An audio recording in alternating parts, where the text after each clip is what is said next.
Ya ampun, baru sadar kalau tanganku kayak gini.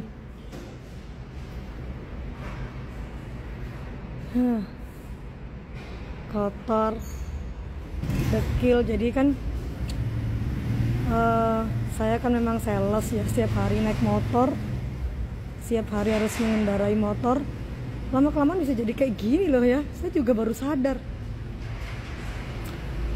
Karena memang hanya ini yang saya bisa untuk mencari nafkah, dan hanya hati yang saya punya untuk melayani Tuhan.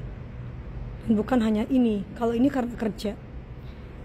Ada satu anggota tubuh lagi, ada satu anggota tubuh saya lagi yang patah akibat dulu dihajar sama mantan suami saya.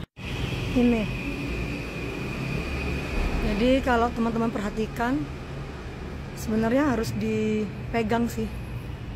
Jadi ini ada tulang yang patah, di bagian sini. Ya, nih, beda sama ini. Jadi dulu saat saya hamil si Lewi, saya dihajar tiap hari. Setelah dihajar, terus saya ditinggal begitu saja.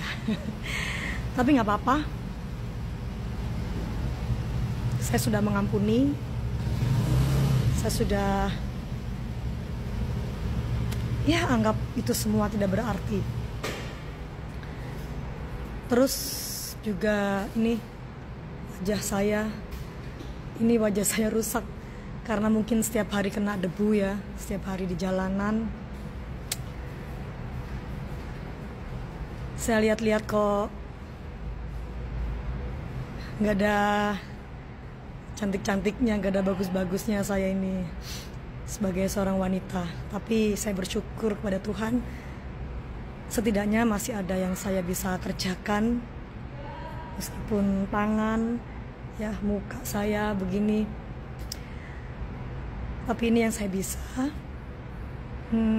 Saya cuma lulusan SMA dan saya puji Tuhan banget, saya bisa kerja di tempat saya yang sekarang itu yang seharusnya minimal D3. Tapi saya puji Tuhan, saya bisa diterima di sini untuk menjadi marketing di tempat saya bekerja. Saya cuma punya tangan, saya cuma punya kaki untuk bekerja, dan saya nggak punya apapun yang lainnya untuk menafkahi anak-anak saya, dan saya cuma punya hati untuk melayani.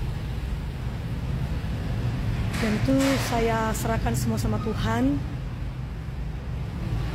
Dan yang saya ingin tekankan adalah Tuhan tidak pernah meminta apa yang kita tidak punya.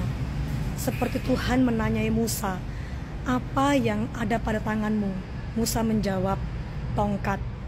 Seperti juga seorang nabi yang bertanya kepada seorang janda, apa yang kamu punya? Cuma buli-buli berisi minyak. Sama juga Tuhan juga mengatakan hal yang sama dengan kita, apa yang kita punya saat ini. Dan yang saya punya hanyalah tangan untuk bekerja dan hati untuk melayani. Maka saya atur waktu saya yang 24 jam ini, yang sama dengan waktu Anda. Tapi mungkin tidur dan makan saja saya kadang-kadang harus cepet-cepetan karena saya harus bekerja, melayani, kuliah, mengurus anak. Semuanya harus saya kerjakan di waktu 24 jam itu. Dan saya bersyukur meskipun saya nggak, ya beginilah saya adanya, tapi saya bersyukur bahwa Tuhan mengasihi saya dengan sangat. Bahkan baju yang saya pakai, celana, sepatu, bahkan motor juga semua berkat dari Tuhan lewat perantara orang-orang yang diperintahkan Tuhan untuk memberi saya. Jadi semua yang saya pakai itu mereknya Casio, yaitu kasih orang, dikasih orang semua. Tetapi lebih daripada itu, saya dikasihi Tuhan. Itulah sharing saya hari ini. Semoga memberkati dan semoga membuat kita semua lebih dekat dengan Tuhan, lebih bersyukur dengan Tuhan, lebih lagi mengenal Tuhan dengan sungguh-sungguh. Karena Tuhan lebih mengenal kita dan mengasihi kita lebih dari kita mengasihi dan mengenal diri kita sendiri. Saya Rizky Ramadan, sampai jumpa di video-video saya berikutnya. Shalom, God bless you.